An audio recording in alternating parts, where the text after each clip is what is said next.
प्यारे बच्चों, देखिए आज हम लोग इंडिसेस एंड सर्ट्स मीन्स घातांक और करनी के कुछ मैथ्स को सोल्व करेंगे, जो बेसिक मैथ्स है। धीमे धीमे हम लोग और आगे ऊपर और भी हार्ड मैथ्स को लेंगे। तो ये मैथ्स जो है लगभग सारे कम्पिटिटिव एग्जाम्स में पूछे जाते हैं। तो हम लोग बेसिक से शुरुआत करते हैं, छोटे मैथ्स से हम लोग शुरुआत करते हैं ना, और धीमे धीमे हम लोग हाई लेवल मैथ्स तक जाएंगे। तो देखिए एक मैथ्स है जिसमें दिया गया है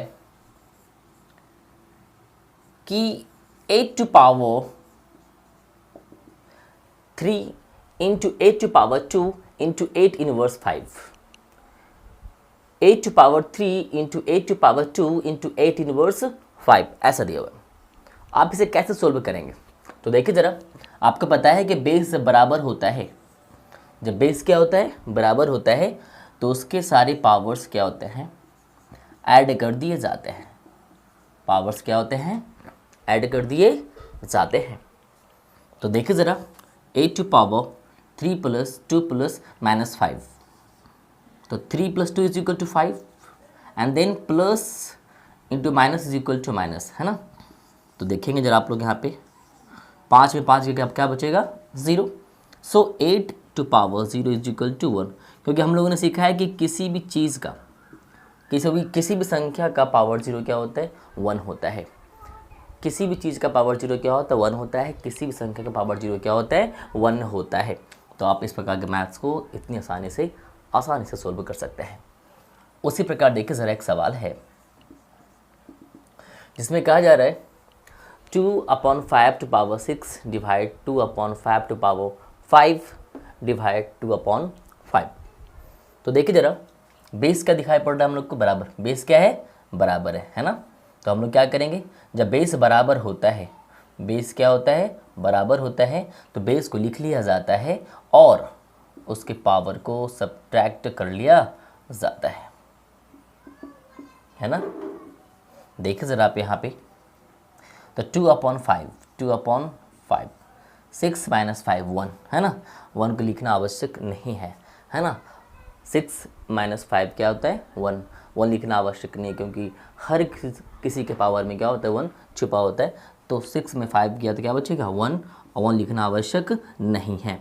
तो डिवाइड 2/5, डिवाइड 2/5। तो देखिए ज़रा, 2/5 ये डिवाइड से क्या होगा? मल्टीप्लाई हो जाएगा, और जो 5 है हर से कहाँ चला जाएगा? अंश में चला जाएगा, और जो 2 है वो अंश से कहाँ चलाएगा?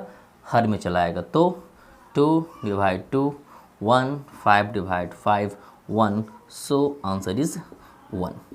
तो आप घातांक और करने के आसान से सवालों को इस प्रकार से हल कर सकते हैं। प्यारे बच्चों, देखिए ज़रा, घातांक और करनी में एक सवाल है जिसमें कहा जा रहा है √3 to power x is equal to 1।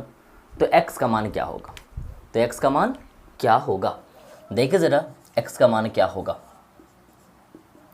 √3 to power x बराबर 1 दिया हुआ है ना। ये बात आप लोग को भी मालूम होगा, ये बात आप लोगों को भी मालूम होगा कि किसी का भी पावर 0 क्या होता है? 1 होता है। तो हम इसलिए यहाँ पे चाहें तो √3 का पावर क्या लिख सकते हैं? 0।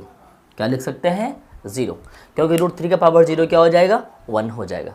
चूँकि √3 का पावर 0 क्या हो जाएगा? 1 हो जाएगा।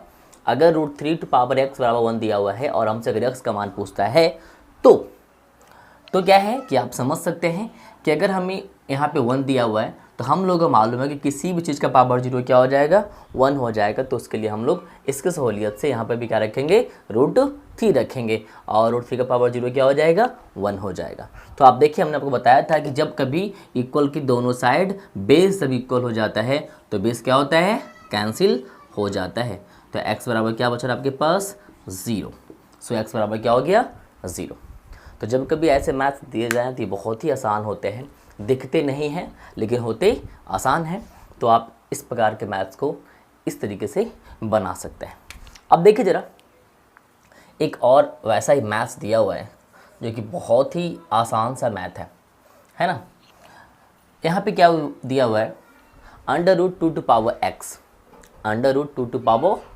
दिया हुआ है।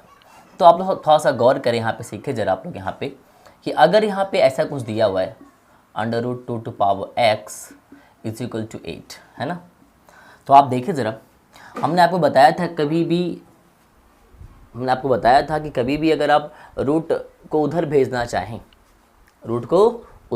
चाहें तो क्या होता है, स्क्वायर में चला जाता है। क्या होता है, वो स्क्वायर में क्या होता है, चला जाता है। सो 2 है ना = अगर आप गौर करें तो देखेंगे कि हम लोग 8 को कुछ ऐसे लिख सकते हैं, 2 × 2 × 2 है ना, 2 दूनी 4, 4 दूनी 8, 2 सो 2 यहाँ पे क्या हो जाएगा, 2 है ना, 2 कितना हो गया, 2। सो 2x = 2 2 जा 6, बेस क्या हो गया, कैंसिल। सो x = 6 आंसर है ना। तो इस प्रकार के मैथ्स को इस तरीके से आप आसानी से सोल्व कर सकते हैं।